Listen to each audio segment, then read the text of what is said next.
آقا ضبطه؟ چرا فیلم ببینیم یه ذره دستوریه، من حال نمی‌کنم. یعنی پیشنهاد انگار داریم میدیم بیاین شما هم ببینید. آره بعد این حسو میده اگه فیلم نبینیم مثلا یه آدم جوری آره. نه ولی چون میبینیم یک سری دلایل شخصی هم هست. راجع به کلا همه کتاب، فیلم، پادی آقا دیدی آره ندیدی هم بار روانی که حالا یا شخصیت‌ها توصیف میکنن یا فضا سازی داشت بهم هجوم می آورد همش. یه شعری از بوکوفسکی من قبلی که بیام اینجا اسنپ داشتم کار میکردم، بعد یه بهانه جور شد یاد این شعر افتادم. ولی شعر ساده یه شاید آخرش بگین چه کسشعری بود خون، ولی به نظر من شعر جالب. اسمش از غریبه ها شاید باور نکنید. یه غریبه ها شاید باور نکنید اما آدم هایی پیدا می شوند که بی هیچ غمی یا اضطرابی زندگی می کنند، خوب می پوشند، خوب می خورند، خوب می خوابند، از زندگی خانوادگی لذت می برند، گاهی غمگین می شوند ولی خم به ابرو نمی آورند و غالبا حالشان خوب است و موقع مردن آسان می میرند، معمولا در خواب لب چشمه. به آره خلاصه که خیلی عالی. آره کلا بفرمایید شما چون میخوای شروع کنی. من قبلش بگم که دست نزن به اینا. خب میخوام بکشمشون. کشیدی بذار سرجش، اینا اسپانسرها و نمادهای ما هستن. بله درست. کمل مشکی، کمل آبی. خیلی آقا چطور بود هفته؟ چی دیدی؟ چی خوندی؟ تو همینطور چی جوریا بود؟ والا من که همچنان درگیر جنایت مکافاتم و بونگ جون هو مادرشو دوباره دیدم. عرضم به حضور شما که اینا فعلا یه نمایشنامه هم از شکسپیر خوندم. حالا بگین من کم یادم. منم فریدون سپهر داشت و خوندم. نظر چی بود؟ نمیدونم. با توصیفاتش خیلی اوکی بودم و یک نکته جالبی که داشت این شکلی بودش که مثلا یه تک میتونستم بخونم برخلاف که اکثر کتابای دیگه فضا سازیشو آنچنان یعنی لازم نبود برام رعایت بکنم، ولی وقتی تموم میشد و فکر میکردم بهشون بار روانی که حالا یا شخصیت‌ها توصیف میکنن یا فضا سازی داشت بهم هجوم می آورد همش. خیلی هم اوکی بود، مثلا شخصیتی که همون مجید گذاشته بود که بیشتر از همه هم بهش پرداخته بود خیلی برام خود کاراکتر جذاب بود. حالا سوای همه اینا بعد اینکه از هر قشری آورده بود خیلی مثلا بهتر بود اون بحبوحه. آره دیگه فریدون سپهر داشت داستان انقلابه. بعد اون اخشاری هم که میگه هر کدوم نماینده یه تیکه از آدمایی بودن که انقلاب کردن، یا بهتره بگیم انقلاب کردشون. نه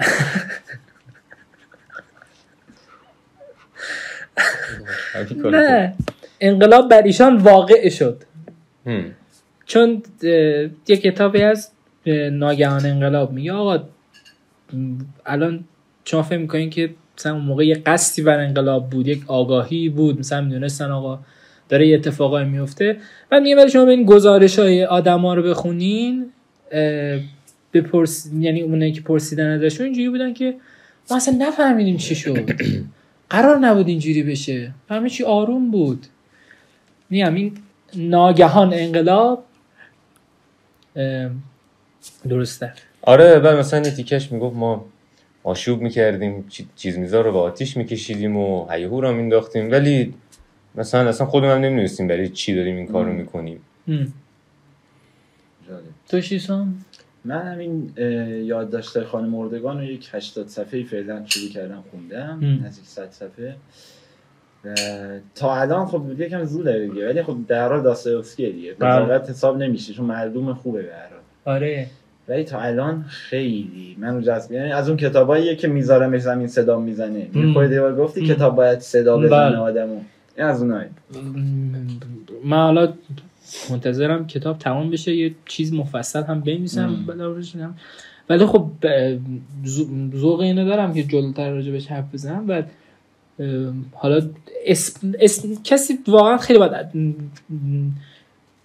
ابله باشه که فکر کنه یا مثلا اسپوری شد دیگه پس جنایت مکافات ببین نمیخوره. من همیشه نظرم اینه چگونگی ادبیات چگونگی از اون چرای مهمتر یا چیستی مهمتره.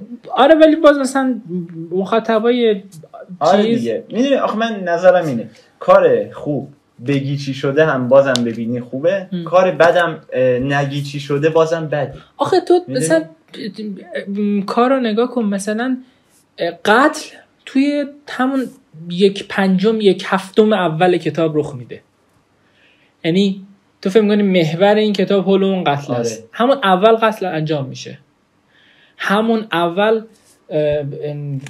داستایوفسکی تکلیفش رو مشخص میگه آقا من راجع به قتل نمیخوام. انگار اصل کار اون بخش مکافات بیشتر در واقع. مکافات. آره.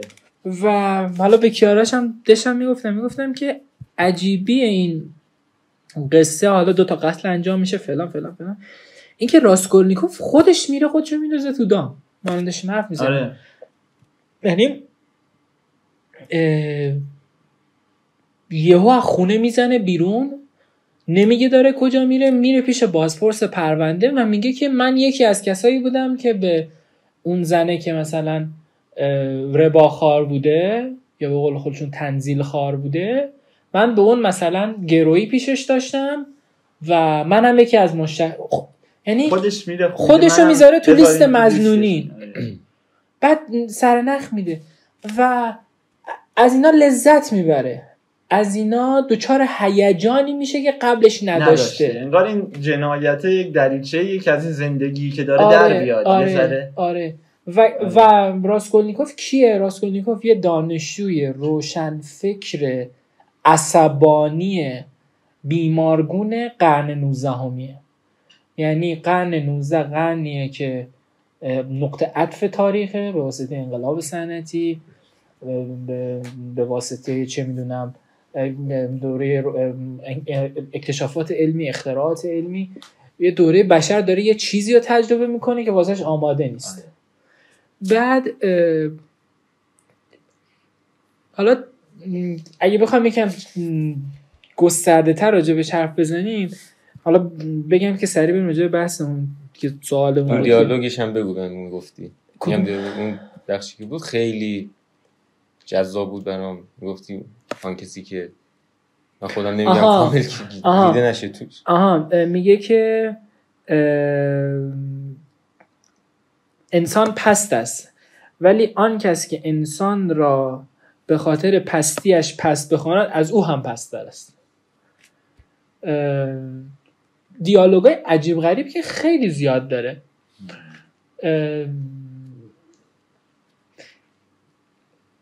خواستم بگم قرابت راسکولنیکوف با اون ایده ای که نیچه از ابرمرد داشت، یعنی آقا ما به یک بنبستی رسیدیم تو تاریخ، حالا ماحصل مسیحیت، ماحصل روشنگریه، هر دوتای اینا به عنوان 2 تا ابر مانیفست یه سری وعده دادن، محقق نشد، ما ناامیدیم، حالا ناجی کیه؟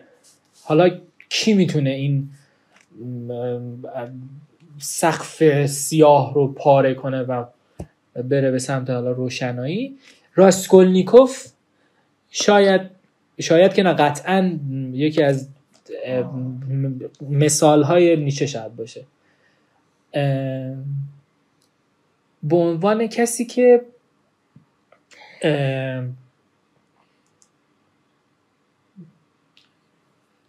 جنبه سلبی داره در مواجهه با قرن 19 یعنی میگه این نه این نه این نه این نه این نه، این مسخره است، این احمقانه است، چرا اینقدر به خدا اعتقاد داری، چرا اینقدر به مسیح اعتقاد داری، فلان فلان فلان. و شاید کمتر جنبه ایجابی، جنبه چه میدونم اون حکمت شادان، جنبه چه میدونم اراده معطوف به زندگی، حقیقت خود زندگی، فلان فلان فلان. یعنی شاید تو رمانای بعدیش، مثلا شاید تو راویای بعدیش جنبه ایجابی رو، ولی توی جنایت و مکافات میبینی که آقا راسکولنیکوف کاملا یه آدم عصیان زده با افکار ارزم به حضور شما اشراف سالارانه در مورد جنایت. مثلا یک خطابه خیلی معروف توی کتاب هست در مورد نابغه ها و آدم های عادی که اعتقاد داره که آدم های عادی میان و میرن و در 1 میلیون یک نابغه است که میاد بازی رو عوض میکنه و یه جورایی یک مشروعیتی به حذف آدم های عادی میده و جنایت رو یک جورایی تئوریزه میکنه که خود نیچه هم یعنی اینجوری بود که آقا مثلا یه جاهای حذف و قتل شاید مثلا اخلاقی باشه، مثلا اون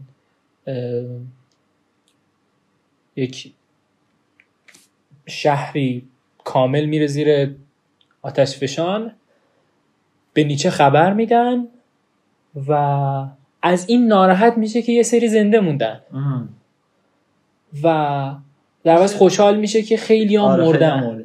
مثل ایده یه فیلم طناب. آره که اونا به قول خودشون یه کار اخلاقی داشتن میکردن، یه آدمی به قول به درد نخوره بی مصرف رو به قتل رسوندن. آره خلاصه که اینطوری. آره بریم تو بحثمون. آره نکن چه صافت نخند. بحث نه لطفا جدی بخند. کم بار جدی نه خواهش میکنم. چرا فیلم میبینیم؟ بحث این. آره سوالی که چرا فیلم میبینیم خیلی هم سوال مهمیه. دو تا سواله، چرا فیلم ببینیم، چرا فیلم میبینیم. چون میگن ما همینجوری فیلم میبینیم دیگه.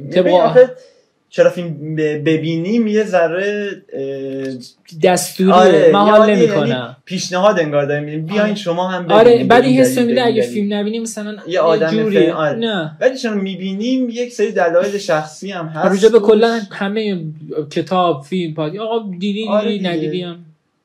آره بعد خب چرا فیلم میبینیم؟ الان جدا چرا فیلم شروع کنیم. یک خوبی دیگه داشتیم بس کمتر بهش پرداخته شده. آره میدونی من ندیده بودم. خیلی هم برای من وقتی مثلا این سوال اومد تو ذهنم این بود که شخصا چرا دنبال جواب عجیب غریبم نبودم. مثلا جواب قالبم که خیلی خوش میذاره، حال میده، سرگرم میشه، حال میده. آره حال میده و تا حالا مثلا اینجوری نبودم که خب مثلا یه دلیل خیلی محکم داشته باشم واسه فیلم دیدن. نه ولی میگم خیلی ناخودآگاه من تا اینجای عمرم فیلم دیدم. یعنی مثلا الان که میخوام راجع بهش حرف بزنم که برام سخته که بگم چرا فیلم میبینم. آخه مثلا من شده فیلم دیدم حال نکردم ولی زیادم میشه برای هر نه که فیلم بد بوده باشه ها، اون تجربه لذت بخش فان سرگرم کننده ای نبوده.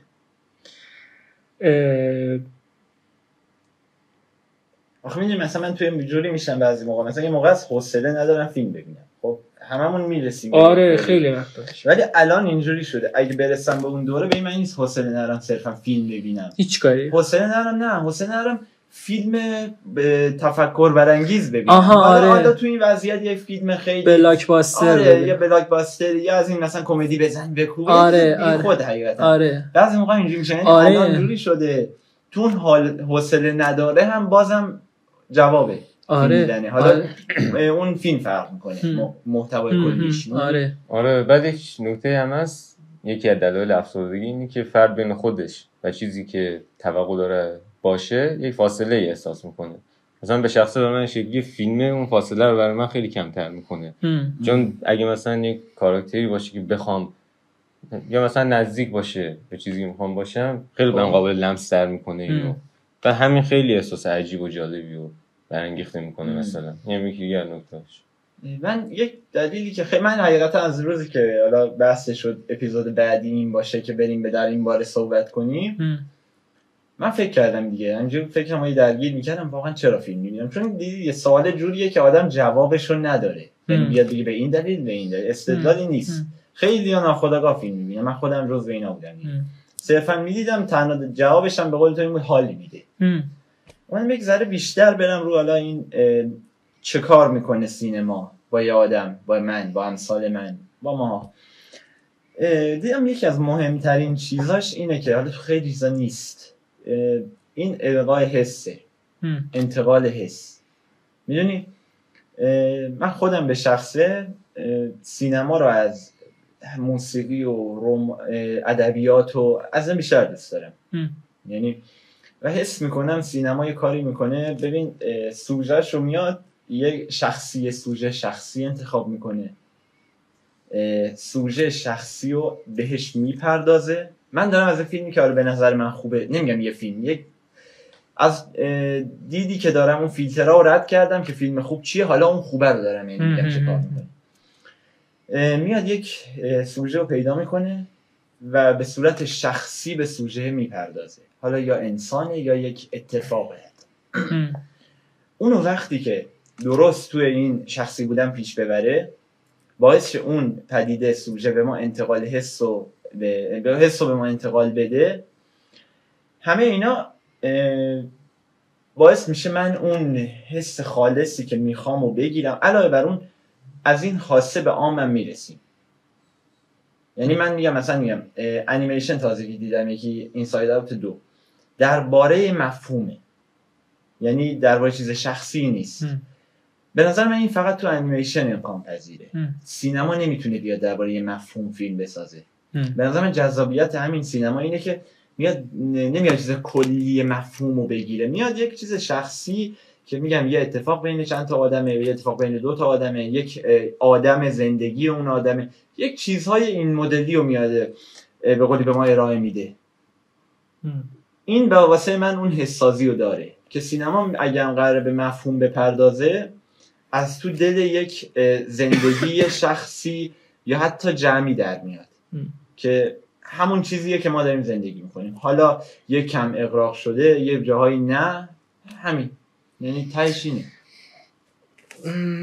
ببین چیزایی که واسه سینما به عنوان ویژگی گفتی، ادبیات هم این کارو میکنه. آره دیگه. آره. بعد چرا فیلم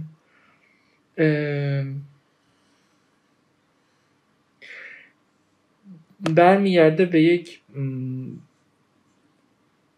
کلمه‌ای که تصویر. آره دقیقاً تصویر دیده.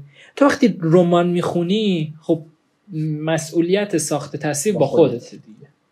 هر چقدر اون نویسنده خوب توصیف کنه، در نهایت تویی که بر اساس تجربت اون تصویر رو از همون زندگی که کردی، تجربه زیستی، تاثیر میگیری. آره. تو تصویر ساختن و موسیقی هم همینه. موسیقی. در نهایت این تویی که اون تصویر رو میسازی، ولی تو سینما تو تصویر رو نمیسازی. یعنی وقتی داری یک تنهایی میبینی و اون تنهایی بهت میگه که این، یعنی یه سری نشانه ها میبینی آقا خب الان داریم راجع به تنهایی صحبت میکنیم، ولی من تا حالا تنهایی رو تو این قاب ندیده بودم، من تنهایی رو این شکلی تا حالا ندیده بودم. مثلا یه تنهایی باهاش مواجه میشی تو سینما، مثلا منچستر بای د سی، یکی پرفکت دیزه. آره میدونی همچین چیزی دیگه. آره همه جورش هست. و آقای مؤلف، مثلا کارگردان، فیلمنامه نویس، تو تنهایی رو داری چجوری میبینی و چقدر خوب میتونی اون چیزی که میبینی رو به من منتقل کنی. مثلا یکی از دلایلی که من شاید بشه گفت فیلم میبینم اینه، یا آقا 8 میلیارد 7 میلیارد آدم تو دنیا هستن، یه تعدادشون سینما کار میکنن، اینا دارن چجوری به این زندگی نگاه میکنن. یعنی ما هممون داریم به یه چیز نگاه میکنیم در سراسر جهان دیگه. مثلا اون گرجستانیه داره به عشق چجوری نگاه میکنه، اون مثلا روسیه توی مثلا 50 سال 60 سال پیش جنگو چجوری فهمیده، عشقو چجوری فهمیده و چجوری تصویرش میکنه. یکی این که الان این شاید مشترک، این میلم به قصه است. آره. من خودم شخصا سینما رو یعنی مثلا ملاکم واسه یه فیلم خوب، فیلمی که قصه بگه، نامه قصه بگه. آره. و قصه مثلا بعضی موقع حالا شاید بحث کم بریم ور ولی قصه منظور این نیست که موضوع ملتهبی انتخاب کنی. مثلا تو سینما ایران شاید این الان باب شده باشه یا آقا قصه خوب قصه ملتهبه، قصه ای که مردم رو میشونه پای فیلم، قصه ای که مثلا سوژه ملتهبه. الان همین میبرن آقا ببریم جنوب شهر یک فضای فلان، نه میتونه خیلی ساده باشه. البته این چیزی که تو گفتی در مورد تفاوته اینو با ادبیات هم میشه تا یه حد خیلی هم مشابه این در آورده. چون میگفتی که ما اونجا تصویر داریم، هر کسی یک تصویری از تنهاییش مثلا ارائه میده. این مثلا اولش گفتم تصویر همین آخه اونو مثلا شما میتونید با تصویر معنی واقعی کلمه تصور نه ببین باعث میشه شما فقط تجسم نکنین دیگه. تفاوت فقط حرف تو اینه که ببین اوکی تو میگی زاویه دیدای مختلف تو ادبیات هم هست و شما هم میتونین تصویر سازی بکنین. ولی ببین تصویر ولی مثلا میگم من و کیان بعد مثلا جنایات و مکافات یه تصویر به قولی یه تصویر رو نمیبینیم، یه تصویر واحدو. وقتی کیان جنایات و مکافات رو بخونه و من مثلا بخونم یه تصویر ندیدیم، ولی شبیه‌تر به همه وقتی دو تا شبیه‌تر به همه. ما یه دیدگاه خوندیم و تصویر سازی کردیم ولی تصویرها متفاوته. حساتون هم متفاوته در هر صورت تو فیلمم. آره تو فیلم حس متفاوته ولی تصویر یکیه نهایتا. تصویر که یکیه. آره این مثلا و یه چیز دیگه، یه چیزی که مثلا شاید مثلا ادبیات از سینما عقب‌تر باشه توش، القاء تلقینه. مثلا تو ادبیات تو نمیتونی صف خالی بذاری و همزمان به مخاطب چیزی رو القا بکنی، ولی تو سینما میتونی قابو ببندی، دوربین رو ثابت بذاری و هیچی نشون ندی و یه اتفاقی برای مخاطب بیفته. تو ادبیات باید بنویسی و خیلی باید هنر داشته باشی که بدون گفتن یه چیزی رو القا بکنی.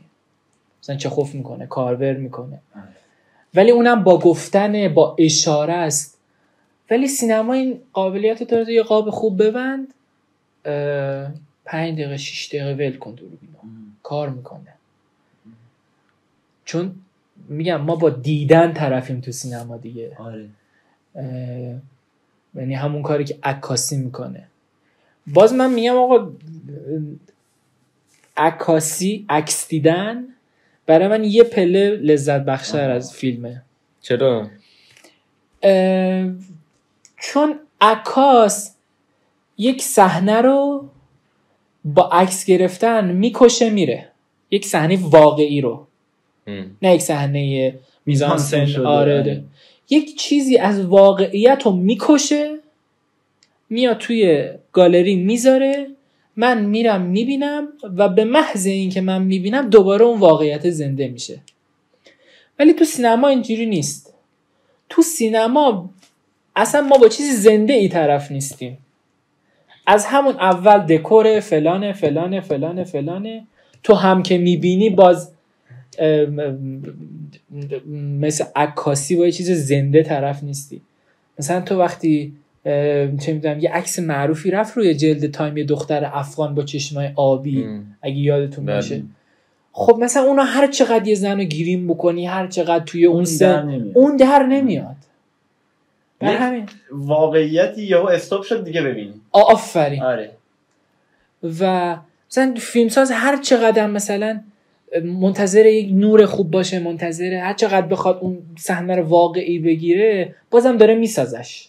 آره دیگه. ولی عکاس شکار میکنه، میدونی؟ برای من عکس اینجوریه. و میگم سینما مثلا خیلی باز من از همه اینا تئاتر برام جلوتره. تئاتر که دیگه اصلا من به خاطر این بخش جزئیات سینما هنوز ارجحیت داره نسبت به تئاتر. ببین یک قاب کلی ما میبینیم، حالا عوض هم میشه دیگه. تئاتر چیزش بیشتره، نسبت عکس هم کمتر زنده است دیگه. غالبا اینطوری که تو داشتی تئاتر بله. ببین مثلا میگم تئاتر به خاطر اینکه آدمای زنده جلوت دارن بازی میکنن، باز از سینما برای من جلوتره. میدونم از سینما برای جلوتره یا از عکاسی هم برای جلوتره؟ از عکاسی نه، شاید شونه به شونه باشن. ببین مثلا میگم سوژه تو فلان نمایش خیلی مهمه که یک فلان کتاب و کاراکتر داره میخونه. خب یا چه میدونم یه کاراکتر نمادین یه جا میاد از مثلا جیبش نمیدونم سیگارشو در بیاره فلان، خب ما اینو میبینیم زنده واقعا اتفاق میفته. و یه تفاوتی مثلا سینما داره، میتونه شاید اونجا حالا با توجه به فرم و اینا کاری ندارم، نیازه که ما اون کتاب ببینیمش به صورت کلا یه قاب فقط کتابو که این میگیره برامون یا میرم حرکتی که مثلا شاید دستای این آدمو میگیره که داره میره تو جیب در بیاد سر یک سری جزئیاتی که تئاتر به خاطر این برتری که داره زنده است دست و پاش بسته است، سینما اونو داره، میدونی؟ واسه این جزئیات من سینما رو باز بیشتر. یک سوالی از دوتاتون دارم، اون چیزی که باعث میشه همچنان شما بخواید این پروسه و رویه فیلم دیدن و مثلا چون در مورد فیلم دیدنه در مورد این فقط بگیم میخواین ادامه بدین، چیه اون چه حسیه که میگیرین و همچنان اسم میکنین زنده این تا آخر عمرم مثلا همچنان میخواین کار رو ادامه بدین؟ شخصی هم آره. چون میشه اینو تعمیمش داد به خیلی از کارهای دیگه تو زندگی. میخواستم ازتون بپرسم. من حقیقتا الان توی هر مدیومی که دارم قصه میخوام، چون اینا همه روایت قصه است دیگه، مگه سینما تجربی باشه مگه مثلا قصه مطرح نباشه، دنبال فرم های مختلف قصه گویی ام. اینا آقا تو با دوربین میخوای قصه بگی چجوری داری قصه میگی، تو با ارزم به حضور شما تئاتر و دیالوگ داری قصه میگی چجوری، مثلا با ادبیات. و به خاطر اینکه خودم دوست دارم یه روز قصه تعریف کنم و من فقط فعلا یعنی اینجوری فیلم نمیبینم که مثلا یه چیزی ببینم یه لذتی ببرم یا حالی بکنم و بگذرم، مثلا یه فیلم خوب ببینم و نه اینجوری که خب الان این چیکار کرده، چرا این خوبه. آره مثلا مادر رو که داشتم نگاه میکردم، بعد مثلا یه ساعت مامانم یه چیزی ازم پرسید، پس فهمیدم مربوط به خود کلیت قصه است. من حواسم به شیوه روایت بود، مثلا از یه چیزی پرت شده بودم، مثلا من حواسم به این بود که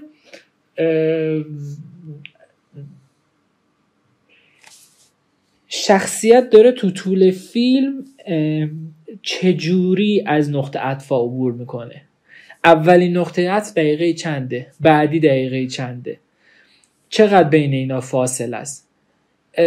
شاید بشه گفت کالبد شکافی و خیلی لذت فیلم دیدن این از من گرفته، لذت لذت رمان خوندن از من گرفته، ولی خب چاره ای نیست، یعنی کار دیگه ای نمیتونم بکنم. ولی حالا راجع به مادرم صحبت، تو مادر دیدی دیگه؟ بله. پرانتز این بحث میگه لذت مادر آرنوفسکی نه ها، مادر ما دو تا شدیدم. ببین مثلا یه چیزی جالب گفتی در مورد این لذته، واقعا همینه. مثلا من حدوداً چند سال 5 سال پیش بود مثلا 7 فینچر رو دیدم. خب اون زمان اینجوری بودم وای چی شد فلان اینا، و الان واقعا نمیتونم ببینم و لذت ببرم. به نظرم اون فیلم آخه حالا خیلی دلایلی دارم، خیلی فیلم ناقصیه. کدوم؟ 7 فینچر ها خیلی ناقصه، خیلی مشکل داره.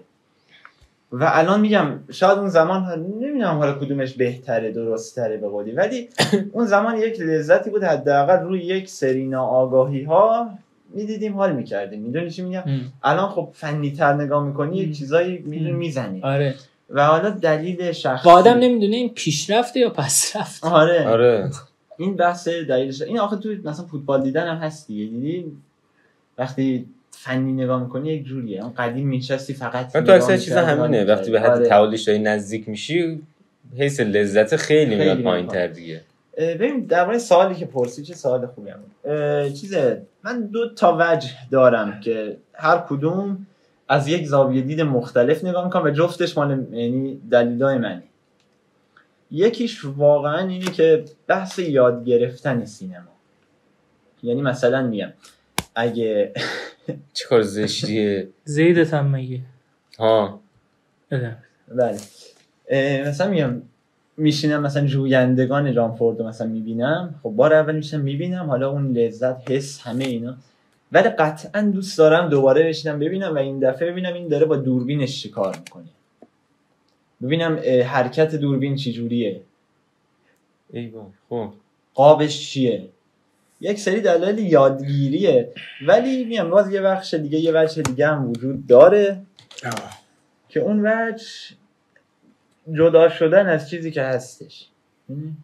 یعنی خب ما زندگی داریم میریم جلو فلان، ولی 2 ساعت میتونی جداش شی. مقابله با واقعیت اینجا. آره 2 ساعت تو میری یه جای دیگه، ذهنت کلا بود یه جای دیگه است، پرت، و داره یک چیزی میبینه که تو زندگی اکثر ما نیست دیگه. یعنی نهایت زندگی همه سیرشو داره، کاری ندارم، ولی مثلا تا الان نگاه میکنی هیچ وقت هزاران فیلم مثلا یه وسترن الان صحبت شد همین جویندگان، حالا مثلا ما میگیم مثلا ریو براوو هاکستو، یک چنین وسترن، یک چنین اتفاقاتی تو زندگی ما نیست دیگه، ولی 2 ساعت تو داری یک چنین چیزی بعد یک چیزی این باعث میشه تو شخصی از یک نواختی مثلا در بیای یا نه.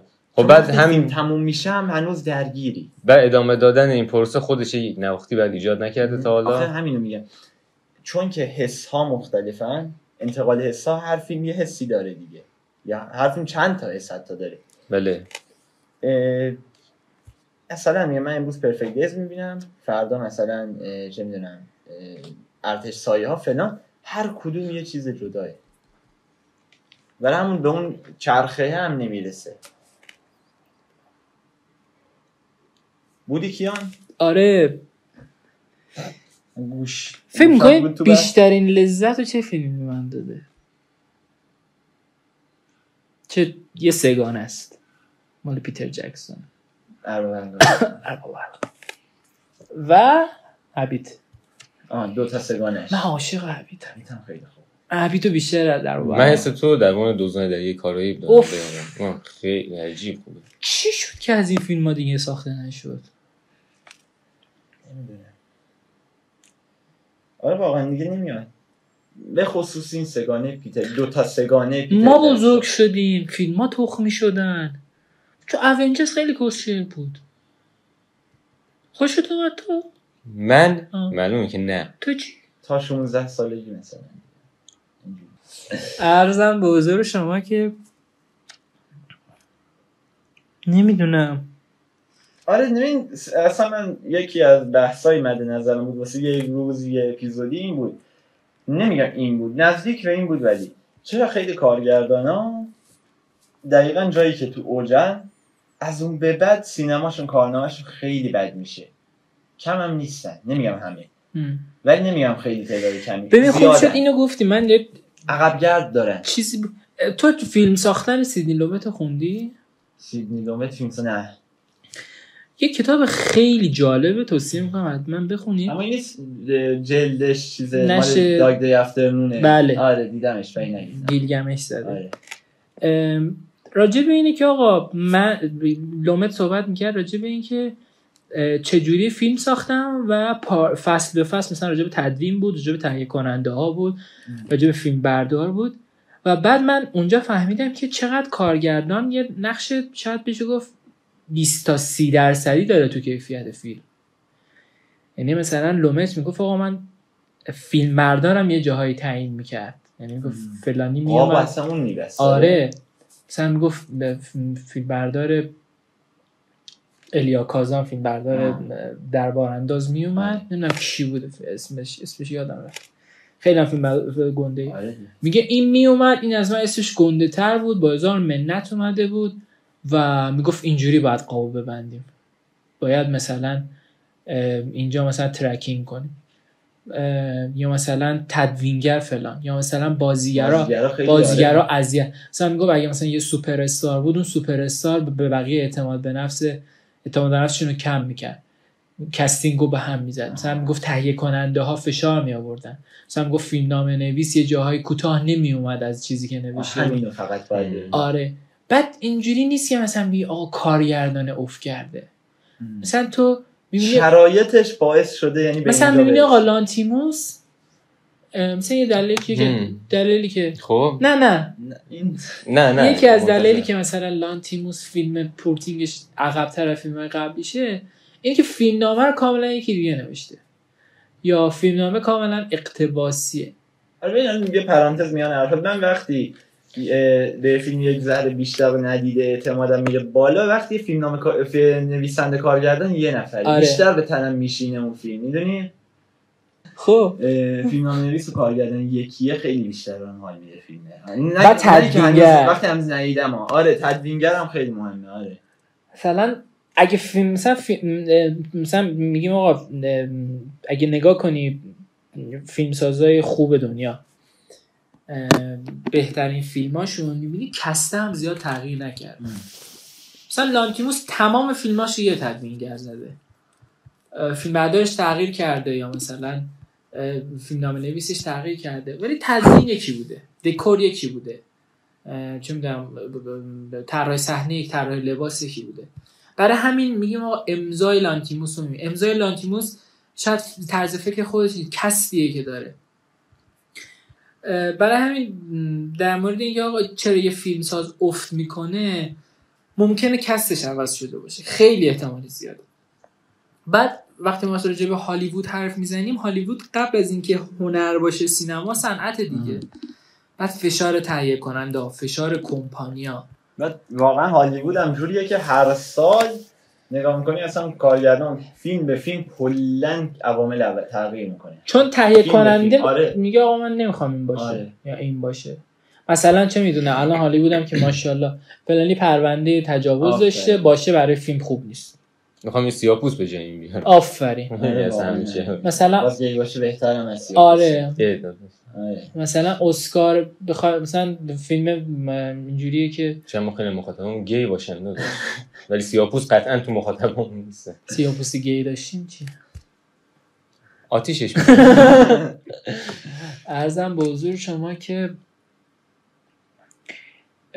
مثلا هالیوود عجیب غریبه. مثلا آقای فینیکس از یه فیلمی انصراف داده، کل بودجه شهرداری مشهد به فیلم آسیب دیده و تهیه کننده‌اش دنبال شکایتن.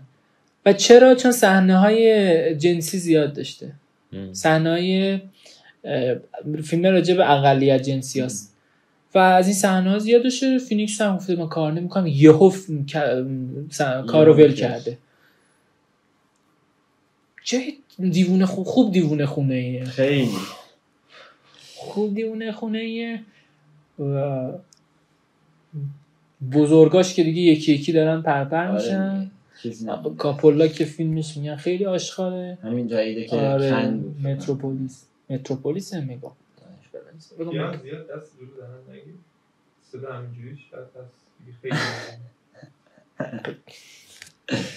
تو نگفتی کی آرش دلیل تو؟ نپرسید. آره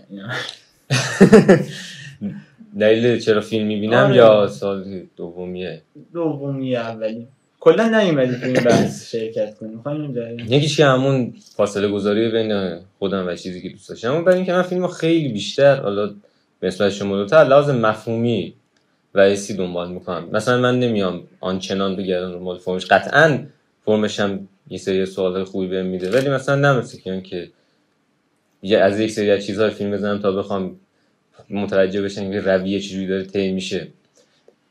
به همین ایجاد حسی که در من میکنه مثلا یکیش مثل توه، مقابله با واقعیت، مقابله با روتین بودن. به اینکه من کلا دلیلش هم نمیدونم، این فهمیدنه یا مثلا ایجاد یک حس جدید که بتونم بگیرمش، حالا هر حسی میخواد باشه، یا تنهایی باشه یا سوگ باشه یا هر چیزی، این واقعا یه حس عجیب غریب خوبی بهم میده. انگار واقعا متعلق به این دنیا دیگه نیستم. اینطور نیستش صبح بیدار شم بگم حالا مثلا امروز باید بشینم شیم فیزیکمو بخونم، چه درسیمو بخونم. اون خشکی و یک نواختی رو خیلی از من میگیره. بعد یه موقع هست دیدی مثلا میگه یکی از من هم داغون‌تر سپری میکنه روزاشو. آره خیلی جذاب نیست ولی آره حداقلش انسانی نیست ولی حس خوبی به آدم دست میده ببینی یکی دیگه هست از این بدبخت‌تره. میدونی جالبه حقیقتا. مثلا علی چرا گریه نمی‌کنی اینجوری بودم که خدا شاید هنوز اونقدر نریدی مثلا.